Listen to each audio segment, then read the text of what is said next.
Mga Mima, gusto mo bang malaman kung ano requirements para maging affiliate dito sa TikTok?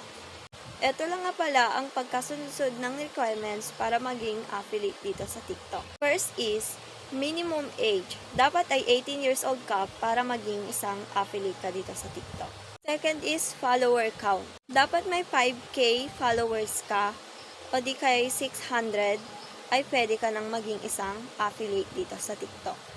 Third is compliance. Kailangan natin sundin ang community guidelines, TikTok Shop policies, para hindi tayo magka-violence at ma-spam ang account natin dito sa TikTok.